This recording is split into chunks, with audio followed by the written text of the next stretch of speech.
Hello everyone, I'm going to continue with the next excerpt of my story, the first novel in a series. This impressed Alan more than it frightened him. That could only mean a few things. Either they had been playing a game for years, a game of chess with the captors that would have taken Alan's life only a short period earlier, or they were suddenly in a mental state that supercharged their minds. In this situation, where Alan was surrounded constantly by highly improbable events, it was a question of which was the most plausible. Or was it? He was not sure, as any path would mean something far beyond the realm of his normal experience, or that of any other human being for that matter. "Wait, what?" Alan asked, stunned at all of the described thoughts floating unsorted and speedily through his mind. "How did you—" "I know, sir. You're surprised. I understand.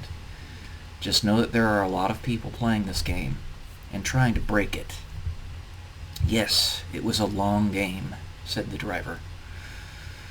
Suddenly, the two guards started taking on their own personalities, rather than simply being walls of meat protecting Alan from stray gunfire.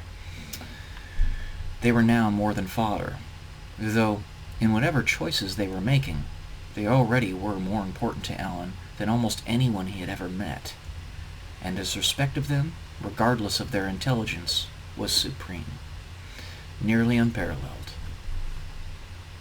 He had the urge to ask the driver questions, an urge he did not have before.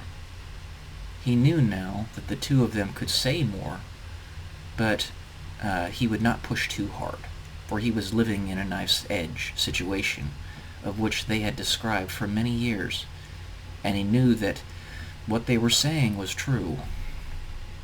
They had acted as fools, cogs in the wheel of inevitability, to position themselves.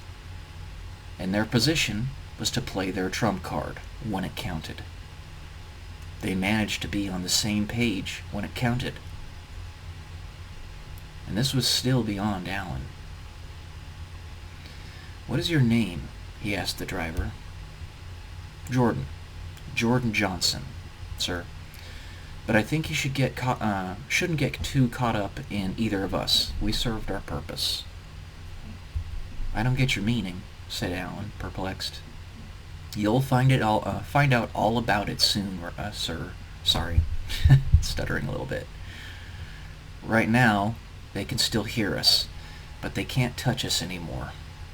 They don't know where we are, though. I know you're exhausted. Just rest.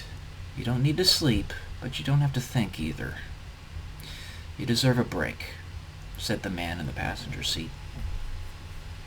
Next chapter. Imprinting of Suffering.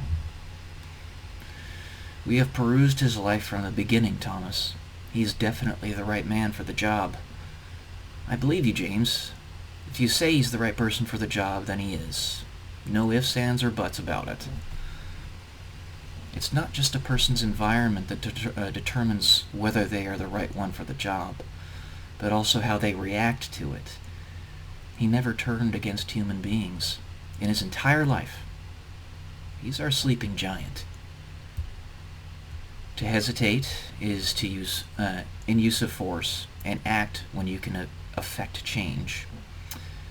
And sometimes those things are one and the same. We need to get him into place." "Right," the tall man responded to the scientist, the darkness of the chamber the only thing keeping the two of them company. Now that we know, changes can be made." Cutting to the next section. That's an introduction to this chapter. Alan sat in the corner, cold cement up against the flesh of his back, crouched on the floor with his head between his knees.